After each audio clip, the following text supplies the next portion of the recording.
오늘 우리에게 주시는 하나님의 말씀 今日私たちにくださる神様の御 창세기 言葉、 22장 9절에서부터 12절에서 보겠습니다. 創世記の22章の9節から12節の御言葉です。 일본 분들은 일본어로 읽으시면 될 것 같습니다. 日本人の方々は日本語で読んでください。 우리 다 같이 읽겠습니다. 神がアブラハムにお告げになった場所に彼らが着いたとき、アブラハムはそこに祭壇を築いて薪を並べた。そして息子イサクを縛り、彼を祭壇の上の滝の上に乗せ、御使いは言われた。その子に手を下してはならない。その子に何もしてはならない。今私はあなたが神を恐れていることがよくわかった。あなたは自分の子、自分の一人子さえも사자가惜しむことが 그 なかった。 아이에게 내 손을 대지 말라 아무 일도 그에게 하지 말라 내가 내 아들 내 독자라도 내게 아끼지 아니하였으니 내가 이제야 내가 하나님을 경외하는 줄을 아노라. 아멘. 저는 오늘 이 말씀으로 아브라함의 믿음이라는 제목으로 말씀 나누도록 하겠습니다. 今日のこの箇所を通してアブラハムの信仰について分かち合いたいと思います。 자, 우리가 보통 아브라함을 믿음의 조상이라고 말하죠. 私たちはアブラハムを信仰の先祖と申しますね。 아브라함은 우리와 같은 사람이었는데 어떻게 믿음의 조상이 되었을까? アブラハムも私たちと同じような人間なのに、どのようにして私たちが彼を信仰の先祖とまで呼ぶことができるのでしょうか。 성경은 아브라함에 대해서 많은 이야기를 기록하고 있죠. 聖書にはアブラハムについてたくさんの記録が残されています。 그는 그의 나이 75세에 하란에서 부름을 받아서 하란을 떠나서 가나안 땅으로 갔습니다. アブラハムは75歳の時に神様からハランで証明を受けまして、そしてカナンの地に移りました。 이곳은 이제 갈대아 우르라는 지역이고요. ここに今赤い点でこれがウルという地域です。 여기가 이제 아브라함과 그 아버지 데라의 고향입니다. ここがアブラハムとお父さんのテラのふるさとでした。 여기에서부터 이제 그 아버지가 살아계실 때에 우상 숭배하는 일들이 많아서 이곳을 떠나라고 하나님께서 말씀하셨습니다. そしてこの地域にいた時に神様がここは偶像礼拝がとても本当にたくさんある地域だからここを離れなさいと神様がおっしゃったわけです。 그래서 그 가족이 이 유브라데스 강을 따라서 이 하란이라고 하는 곳으로 옮겼습니다. ですからこの神様のお言葉に従ってこの家族はユーフラテス川に従ってここまで来ました。ハランです。 그래서 이 하란에 거주하고 있을 때 하나님께서 아브라함에게 이곳을 떠나서 가나안 땅으로 가라고 명령하셨죠. そして神様がこのハランにいた時に再びお語りになって、そしてこのカナンの地の方に行きなさいとおっしゃったわけです。 근데 하나님께서 하신 말씀이 너의 고향 친척 아비집을 떠나라. ですから神様があなたの本当に家族、親族の地を離れなさいとおっしゃいました。 그래서 이 당시에 이곳을 떠난다고 하는 것은 굉장히 큰 인생의 모험이 되었겠죠. ですからこの当時にですね、その自分のこの家族の地を離れるということは非常なる冒険であり、 그래서 冒険でした。 하나님께서 그 약속을 함께 주셨어요. ですから神様は彼らに約束を与えてくださいました。 그 약속은 영원한 약속으로 その約束というのは永遠の約束です。 이스라엘의 구원과 모든 인류의 구원에 관한 약속이었습니다. それはイスラエルの約束だけではなく、全人類に対するこの救いの約束でした。 그래서 아브라함이 큰 민족을 이룰 것이고 ですからアブラハムは大きな民族を成し遂げ、 가나안 땅을 아브라함의 후손에게 줄 것이며 そしてこのカナンの地をこのアブラハムのこの子孫たちに与えるという約束。 하나님께서 그 민족의 하나님이 될 것이고 そしてこの民族が本当に神様の民となるという約束。 그리고 천하 모든 족속이 아브라함으로 인해서 복을 받게 될 것이라고 하는 약속입니다. そしてこのすべてのこの民族がこのアブラハムを通して祝福を受けるというその約束。 그래서 아브라함이 아내와 조카 롯을 데리고 하란을 떠났습니다. ですからアブラハムは自分の妻とそして甥のロトを連れてその場所を離れたわけです。 그래서 아브라함은 그곳에서 떠나서 세겜과 베델과 아이 사이 이런 곳을 다녔습니다. ですから彼らを連れてこのベテルの方に行きました。 여기가 세겜이고요. 여기 아이. 이 지역에 가서 이제 하나님을 경배하면서 살았습니다. このベテルやアイ、この辺りで本当に神様に本当に礼拝を捧げていたわけです。 그런데 이제 그곳에 흉년이 드니까 しかしここに飢饉がやってきました。 아브라함이 하나님께 묻지 아니하고 애굽 땅으로 내려갔습니다. 이집트죠. そしてこのアブラハムはこの時このエジプトの方に下っていったのです。 이제 이집트에 가 보니까 이집트 사람들이 자기를 죽이고 자기 아내를 뺏을 것 같은 거예요. そして祈らずにエジプトに行ったので、このエジプトに行ったら自分のこの妻を本当に自分も殺されて妻も奪われるんじゃないかというふうに恐れたのです。 그래서 아브라함은 이집트 사람들에게 이 여자는 나의 여동생이다라고 말했습니다. ですからこのアブラハムに行った時にエジプトに行った時にアブラハムは自分の妻を自分の妹ですとそのように伝えたのです。 그래서 이제 이집트 사람들이 아브라함의 아내 사라를 데리고 갔는데 ですからエジプトの人が自分の妻サラを連れて行きました。 그 밤에 하나님께서 이집트 사람의 꿈에 나타나셨어요. しかし神様がこのエジプトの人たちの中にこの夢を持って現れました。 하나님께서 이 여자는 아브라함의 아내다라고 말씀을 해주셔서 その夢の中で神様がこの女性はアブラハムの妻だというふうに伝えたのです。 이집트 사람은 깜짝 놀라서 그 아내를 돌려주고 이제 왜 나한테 그렇게 속였느냐 하면서 선물을 많이 줘서 돌려보냈습니다. ですから本当にこのエジプトの人はその中でも驚いて、なんであなたたちは私たちを騙したのですかと言って、そのサラを彼の元に返して多くの宝物と一緒に彼を去らせたというふうにあります。 그래서 그 선물을 받아가지고 다시 가나안 땅으로 이제 돌아오게 됐습니다. ですからたくさんのプレゼントをもらってもう一度カナンの地に彼らは戻ってまいりました。 그래서 가나안 땅에 살고 있었는데 땅이 너무 좁은 거예요. でもカナンの地に住んでいたのですが、彼らにとっては土地が十分ではありませんでした。 그래서 조카 롯의 하인과 자기의 하인들이 서로 자주 다투곤 했었습니다. ですからこのアブラハムのこの部下とその甥のロトの部下がいつも喧嘩をしていたわけです。 그래서 아브라함이 그 조카 롯에게 이야기를 하기를 ですから自分の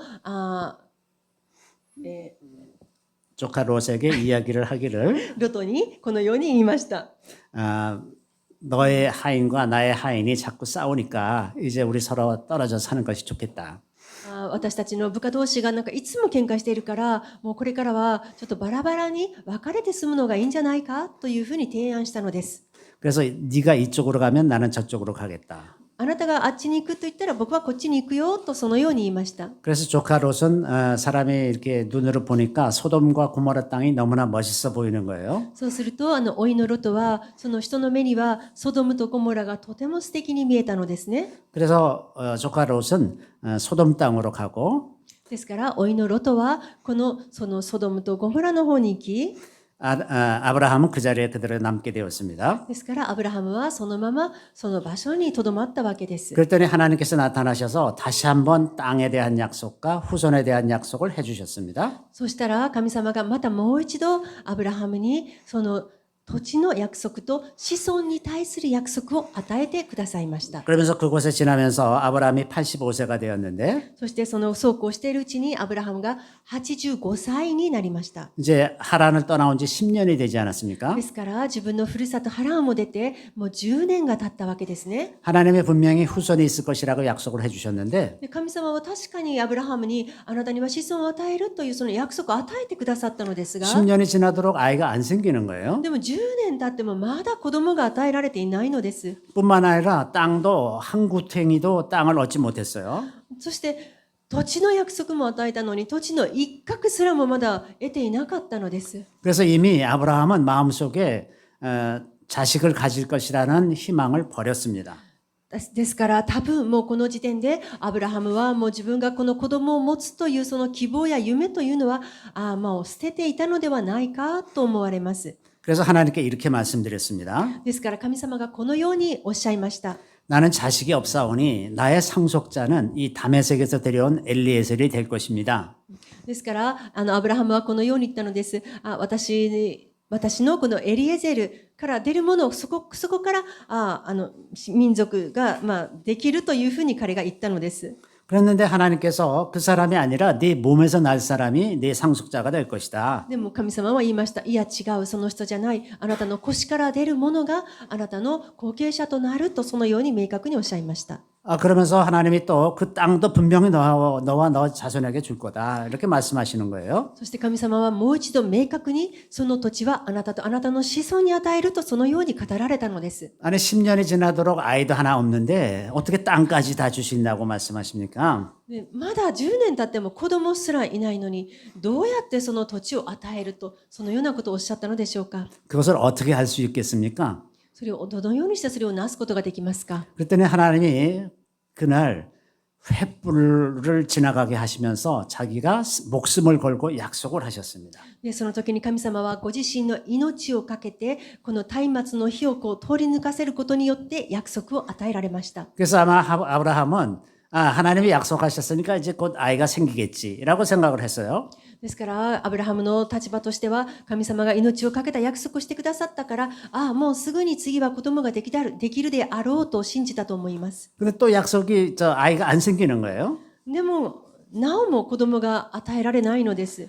그래서 생각하다가 이제 사라가 이런 생각을 했습니다. ですから妻のサラがこのように考えたのです。 나의 여종 애굽 사람 하갈하고 우리 남편하고 동침하게 하자. それならば私の、部下であるエジプトの女ハガルを通して子供を得ればいいと考えたのです。 그래서 아이를 낳으면 그 아이를 내 아이로 하자. 이렇게 생각했어요. この女から出てきたこの子供を自分の子供として育てればいいとそのように考えたわけです。 그래서 아브라함이 생각해 보니까 그것도 좋은 방법이다라고 생각이 들었어요. でアブラハムはそれを聞いてそれもいい考えだねというふうに考えたのです。 그래서 이제 하갈과 아브라함이 동침을 해서 이스마엘이라고 하는 아들이 태어났습니다. ですからこのエジプトの女ハガルとアブラハムの間にですねこのイシュマエルという男の子が与えられました。 그래서 이제 그 이스마엘을 사랑하면서 이스마엘이 많이 크게 됐습니다. でイシュマエルは本当に多くの愛を受けながら成長しました。 이스마엘이 13살이 되던 해에 でイシュマエルがこの10歳になった頃 아브라함은 99세가 됐어요. その時アブラハムの年齢は99歳でした。 이제 하나님이 자손에 대해서 약속을 하셨지만 이제 그것은 다 잊어버리고 있었던 때 そしてもうアブラハムに神様がこの子孫に対する約束を与えてくださっていましたがもうそのことももうほぼ忘れていた頃だと思います。 하나님께서 다시 아브라함에게 말씀하시기를 사라에게 아이가 있을 것이다. でも神様がまたおっしゃるのです。サラから出る子供がいると。 아브라함이 생각하기에 내가 지금 나이가 99살이고 우리 아내는 89살인데 어떻게 아이를 낳겠습니까? そしてアブラハムは考えたわけですね。もう私はすでに99歳、私の妻は89歳なのに今からどうやって子供が与えられるだろうかと考えたのです。 그래서 아브라함이 생각하기에 기가 막히니까 아브라함이 이제 이렇게 기록되어 있어요. 아브라함이 엎드려 웃으며 심중에 이르되 100세 된 사람이 어찌 자식을 낳을까? そしてこのアブラハムは本当にその時もう本当に気が動転するような思いだったんですね。このように書かれています。99歳になったこの者がどのようにして子を得ることができるであろうかと。 또 사라는 90세니까 어떻게 애를 낳겠습니까? 벌써 경수가 끊어진 지도 오래됐고 そしてサラはもうほとんど90歳です。もう女性の生理がですねもう上がっていてどのようにして子供を産むことができるのでしょうか。 그래서 아브라함이 이스마엘이나 좀 잘 살았으면 좋겠습니다. 그러고 말았어요. ですからアブラハムはですからこのイシュマエルがあなたの前に立つことを願いますとそのように伝えたわけです。 그 일이 있고 나서 얼마 있다가 천사 3명이 아브라함에게 나타났습니다. そうこうしているうちにその後、天使たちが3名現れてアブラハムの前に現れました。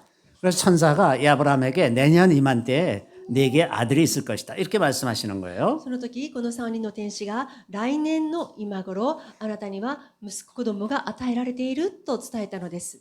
그래서 사라가 이야기를 들으면서 속으로 웃었어요. でその話を聞いてサラはどうしましたか。心の中で笑いました。 내가 이렇게 늙었고 내 주인도 늙었는데 무슨 아들을 낳겠습니까? 이렇게 생각을 했어요. 私はもうこんなにも年老いて自分のこの部下の女もこんなに年老いてるのにどうやって今から子供なんかができるのと笑ったわけです。 근데 실제로 1년 있다가 보니까 진짜 이제 아이를 낳게 됐단 말입니다. でも本当にどうでしたか。1年後本当に子供ができていました。 자, 이야기를 쭉 들어보면 아브라함은 자식에 대한 약속을 믿지 못하고 있었어요. じゃあここまで見るならば、アブラハムというのは神様が与えてくださった子孫に対する約束というものを信じてはいなかったのです。 하나님이 말씀하신 지 25년이나 되었는데 어떻게 그 말을 계속 믿고 있겠느냐 말이죠. 神様が初めにおっしゃってから25年も経っていたのです。ですからどうやってその25年間信じ続けることなどできるでしょうか。 물론 그 중간중간에 하나님께서 그 약속을 또 하시고 또 하시고 또 하셨어요. もちろんこの25年間の間、神様が時にですね、そのことを語ってはくださいましたが、 그래서 하나님께서 약속을 하실 때에는 아 이제 될려나 보다라고 생각했다가 多分その語ってくださるたんびに、今度こそできるだろうと、そのように考えたことでしょう。 또 조금 지나면 안 되니까 또 안 되는구나 이렇게 생각하고 でもしばらく待ってもやっぱりまたできなかったら、やっぱりもうダメなんだなってそのようになっていたわけです。 그래서 이제 될 것 같다라고 생각했다가 또 안 되는구나 하는 이 기대와 실망을 반복적으로 했을 거라고 볼 수가 있습니다. ですから本当にこのようにして期待しては失望する、期待しては失望する、これを本当にアブラハムの人生の中で繰り返したことと思われます。 이렇게 기대감과 실망이 계속 교차하면서 25년을 보낸 거예요. ですから本当にこの期待と失望、これが交互にやってくる、そのような25年の人生だったと思われます。 그런데도 우리가 아브라함에게서 배울 것은 이런 과정 중에 있으면서도 아브라함은 하나님을 계속해서 믿었다고 하는 것입니다. しかしですね、私たちが学ぶことは、このような25年間のこのような人生の中でも、彼はなおもアブラハムは神を信じ続けたということです。 아브라함은 그 언약에 충실한 사람이었었어요. アブラハムというのは契約に忠実な方でした。 그 언약에 충실한 것을 히브리어로 째다카라고 말하죠. 契約に忠実という言葉は、このヘブル語でチェダカと言いま 그래서 す。 아브라함은 결코 하나님의 하나님이 되심에 대해서 의심하지 않았어요.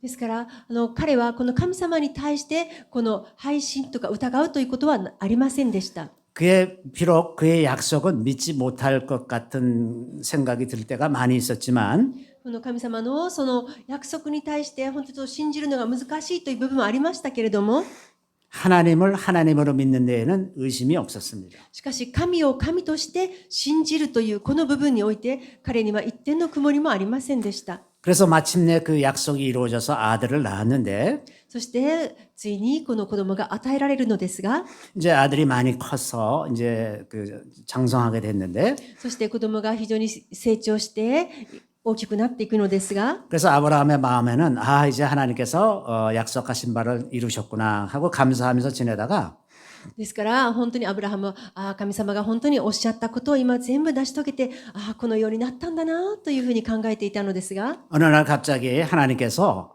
아브라함에게 내 아들을 내가 지시하는 곳에 가서 제물로 바쳐라 이렇게 말씀하시는 거예요. そのような中である日突然神様がアブラハムにあなたのこの息子を山に連れて行って私に捧げ物として捧げなさいとそのようなことをおっしゃったのです。 이건 아주 기가 막힌 말씀이 아닙니까? 本当に気が動転するような内容ではないでしょうか。 하나님께서 아들을 주실 때는 언제고 本当に神様がこの息子を与えてくださったのですが、 아들을 또 다시 제물로 바치라 그러면 なのに今度はその子供を殺して犠牲の捧げ物としなさいとおっしゃるのです。 이게 무슨 하나님께서 장난하시는 겁니까? 어쩐 겁니까? 本当にこれはもう神様が何か冗談を言っていらっしゃるのでしょうか。 그런데 하나님은 아브라함의 믿음을 시험하고자 하셨어요. でもこれは神様がアブラハムの信仰を試すためにそのようにおっしゃったのです。 그래서 이것은 굉장히 엄청난 요구였지만 これは本当に恐ろしいほどの神様の要求でしたが、 그리고 아브라함의 마음에 아마도 이 말씀을 들었을 때 깜짝 놀랐을 것 같아요. 神様がこのようにおっしゃった時にアブラハムの心というのはもう本当に動揺したと思います。 그래 아마 잠시 생각해 보니까 하나님께서 무슨 일이 계획이 있으시겠구나라는 생각이 들었어요. しかし神様にはきっと何かご計画があるんだとそのように考えたのです。 여기서 히브리서는 이 장면에서 어떻게 묘사를 하고 있냐면 この場所をこのヘブル書ではどのように表記しているかと言いますと、 하나님께서 그 아들을 다시 살리실 것이다. 이렇게 믿었다고 기록하고 있어요. そこには神様はもう一度この息子をこの子供を生き返らせるんだとそのように考えたと書かれています。 그래서 아브라함이 그 다음 날 일찍 일어나서 이제 하인 두 사람과 나귀 2마리 그리고 이제 이삭을 데리고 떠났습니다. そして翌日朝早くに彼は2人のしもべとそして2頭のロバを連れて山の方に行きました。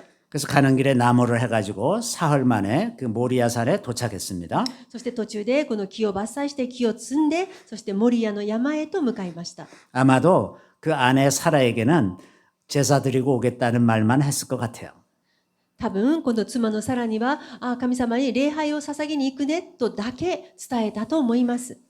자, 그래서 이제 모리아산이 저 앞에 보이고 있습니다. そしてもうモリアさんがもう目の前に出てきました。 그러니까 이제 종들 보고 너희들은 여기서 기다려라 하고서 종하고 나귀를 그 자리에 두고 そしてこのモリアさんをもう目の前にしたときに自分のこの部下2人にあなたたちはここで待っていなさいねと言って2匹のロバと一緒に残していきました。 그래서 자기 아들 이삭에게 그 나무 단을 지우고서 이제 산으로 올라갑니다. そして息子のこのイサクにこの薪木を背負わせてそして山の方へと向かいました。 그래서 이삭이 보니까 이상해요. でもイサクは考えたんですよ。なんか変だなと思いました。 나무는 있는데 번제로 드릴 양이나 염소는 없단 말이죠.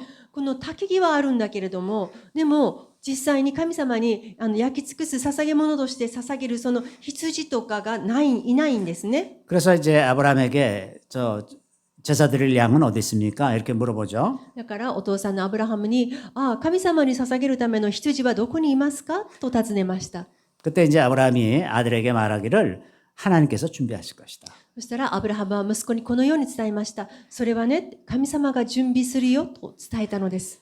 그래서 어쩌면 이제 도착할 때쯤 되면 어디서 양이 나타날 줄로 생각했을지도 몰라요. ですから多分このイサクはじゃあ山に行くまでにきっと突然羊に出会うんだとそのように考えていたと思います。 그런데 실제로 도착했을 때까지도 양이 나타나질 않습니다. でも実際は到着してもですね、羊に出会うことはありませんでした。 그래서 이제 할 수 없이 이제 이삭을 이제 밧줄로 묶어가지고 나무단 위에 올려놨습니다. ですから仕方なくこのイサクをこの、縛ってですね、この焚き木の上に乗せたわけです。薪木の上に乗せました。 그리고 이제 죽여서 제물을 드려야 되기 때문에 そしてこの自分の息子を殺して神様に捧げないといけないがゆえに、 그래서 아브라함이 칼을 들어서 그 아들을 내려치려고 이렇게 들었습니다. ですからアブラハムはこの刀を持ってこの上から振り下げようとしました。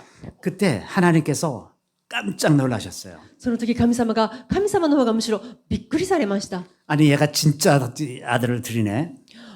本当にこの息子は本当に自分の息子を私に捧げようとしているねと。 그래서 하나님께서 이 성경의 표현에 보면 다급하게 이제 아브라함을 불렀는데 そしてこの聖書に書かれていますね。神様本当に驚いて急いでおっしゃいました。 아브라함을 이름을 2번 불렀습니다. 어떻게 불렀냐면 아브라함아 아브라함아. その時神様は大急ぎで彼の名前を2回呼んだんです。アブラハムアブラハムって。 이게 진짜 내려칠 것 같으니까. 本当にもう殺してしまいそうだったから。 이제 아브라함이 제가 여기 있습니다. 이렇게 이제 그때 말하는 거예요. ですからアブラハムが主は私ここにいますと言います。 그때 이제 하나님께서 그 아이에게 손대지 말라. その時神様がアブラハムにその息子に手を触れてはならないとおっしゃいました。 내가 이제야 내가 참으로 나를 경외하는 줄 알겠다. 私は本当に今あなたが私を本当に敬拝するものであるということを私は知ったとおっしゃったのです。 그때 아브라함이 눈을 들어서 딱 옆을 쳐다보니까 そしてアブラハムが目を開けてふっと横を見たら 거기 양 한 마리가 뿔에 걸려가지고 거기 묶여 있는 거예요. そしたらこの藪の中にですね、一匹のこの羊がこう絡まっていたわけです。 그래서 그 양으로 제사를 드리고 이제 돌아오게 ですか 되었습니다. らこの藪の中に引っかかっていた羊を引きずり出して、そしてそれを捧げて彼は帰ってきたわけです。 이 사건이 이제 아브라함의 믿음의 정점이었다고 말할 수가 있습니다. 本当にこの出来事はアブラハムにとってこの信仰のこの頂点だったと思います。 그래서 그 이후에 아브라함의 삶은 평안하고 형통한 삶이 되었습니다. ですからこの事件の後はこのアブラハムの人生というのは非常に平坦なものとなりました。 그래서 아내 사라가 127세에 죽었고 そして妻のサラが127歳の時に召されて、 이삭은 리브가를 아내로 맞이하고 そしてイサクは妻の리브가 예. リベカを、妻にいたしました。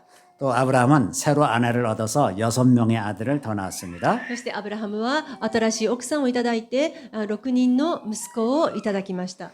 우리가 이 아브라함의 이야기를 쭉 들어보면 アブラハムのこのお話を本当に見てみると 우리를 만드는 것은 우리의 믿음을 만드는 것은 하나님이시라는 것입니다. そうするならば私たちの信仰をお作りになる方というのは神様であるというふうに考えられます。 에베소서 2장 10절에 보면 이런 말씀이 있죠. エペソの2の27にはこのような言葉がありますね。エペソの2の10ですね。 우리는 그의 만드신 바라. 実に私たちは神の作品であって 여기서 이 만드신이라는 거에 헬라어가 현재 분사로 되어 있는데 この作るっていうのがこの現在形なのですが 이것은 하나님께서 우리를 옛날에 한번 만들고 끝인 것이 아니라 계속해서 만들어 간다는 뜻입니다. この作ったという過去形で一回限りで終わったのではなく進行形でずっと作り続けているというそのような表現になっています。 이게 현재 진행형입니다. だから今その作り続けられているという 하나님은 지금도 우리를 만들어 가고 계세요. 今も神様は私たちの信仰を作り続けておられるのです。 아브라함이 믿음을 가질 수 있도록 이런저런 사건을 인생 속에 허락하시는 것은 하나님이십니다. この本当にアブラハムの人生の中でいろんなことを本当に起こされたのもそれも神様なのです。 하나님은 그런 사건들을 통해서 우리의 믿음을 만들어 가세요. 神様はそのようなこの事件を通して私たちのこの信仰というものを作っていかれるのです。 그러니까 우리가 할 일은 그 만드시는 환경에 그때그때 믿음으로 반응해 가면서 살아가는 것입니다. 私たちはそのような出来事があるたびに本当にその神様の方に向かっていくのです。 이때 우리에게 꼭 필요한 것이 제다카입니다. その時に私たちに一番必要なものというのはチェダカです。 하나님의 말씀에 충실한 것입니다. 神様の御言葉に誠実であるということです。 둘째로 우리에게 꼭 필요한 것은 인내입니다. 二つ目に必要なものは忍耐です。 우리는 종종 의심 때문에 무너지기도 하지만 私たちはどうしてもね、すぐに疑い深くなってしまいますよね。 의심하기도 하지만 결코 무너지지 않는 그런 것이 인내입니다.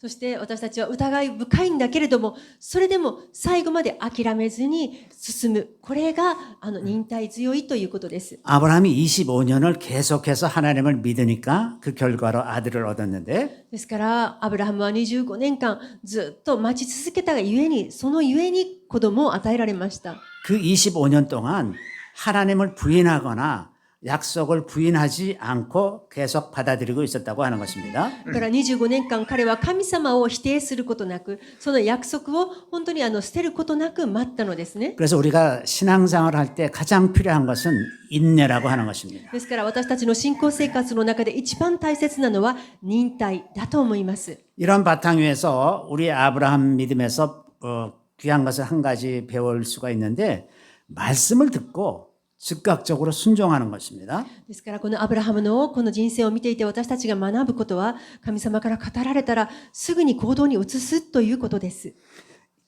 말씀을 듣고 즉각 순종하는 것은 우리가 이 시대를 살아가는 데 있어서 굉장히 필요한 특성입니다. これはこの時代においても私たちが神様の御言葉を聞いたならばすぐにその行動に移すということが今の時代も同じように大切だということです。 이 마지막 시대를 살아가는 우리에게 하나님께서 놀라운 기회를 열어주실 것입니다. この最後の時代を生きている私たちに神様は本当に驚くような機会を与えてくださいます。 그것은 아마도 우리가 역사상 경험하지 못했던 수준으로 굉장히 높은 그런 은혜들이 우리에게 주어질 것인데 本当にこの機会というのは私たちが今までも想像することができないような本当に歴史的に驚くべきそのような経験があると思います。 우리가 꼭 기억해야 될 것은 그 기회의 문이 열릴 때 그 기회가 결코 오래가지 않는다는 것입니다. そして私たちがこれは必ず覚えておかないといけないのは、この機会の扉が開かれたならば、この扉はいつまでも開いていないということです。 그래서 우리가 모든 것이 급박하게 진행되는 이 시대에 살면서 우리에게 꼭 필요한 것이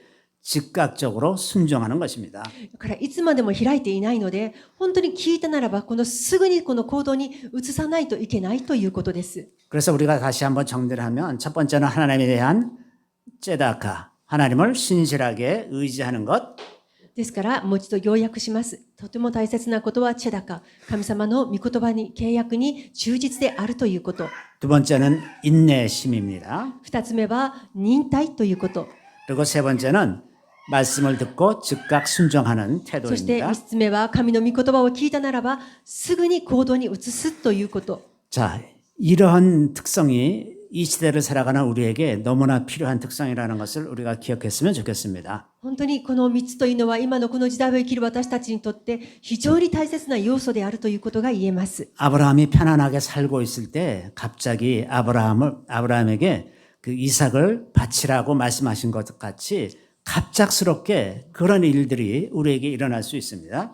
本当に神様が突然ですね、アブラハムにイサクを私に捧げなさいとおっしゃったように、私たちの人生の中でも神様がそのように突然何かをおっしゃる時があります。 그래서 하나님께서 언제 그런 말씀하시든지 우리가 즉각 순종해서 하나님의 말씀대로 사는 것, 그것이 이 시대를 살아가는 굉장히 중요한 비결이 될 것이라고 생각합니다. 同じように私たちにも神様が突然そのようにおっしゃる、そのような時には私たちはすぐにそこに従順して従わないといけないということです。 우리 잠시 기도하겠습니다. しばらくお祈りいたします。 주님 감사합니다. 主を感謝申し上げます。 우리가 놀라운 시대를 살고 있는 것을 감사드립니다. 私たちが今驚くべき時代に生きていることを感謝いたします。 우리에게 아브라함의 믿음을 주셔서 私たちにアブラハムの信仰をくださり、 주님의 말씀을 듣고 즉각 순종하게 하시며 神様の御言葉を聞いて、そしてすぐに行動ができるように、 인내로 이기게 하시고 忍耐を持って勝つことができるように、 제다카를 항상 유지하며 살 수 있게 도와주시기를 원합니다. チェダカ、これを本当に心に秘めて生きることができるように、 믿음의 용사로 살아갈 수 있게 도와주시기를 この信仰の勇者として生きることができるように、 우리 구주 예수 그리스도의 이름으로 기도드리옵나이다. 主イエスキリストの名によってお祈りいたします。 아멘. 감사합니다.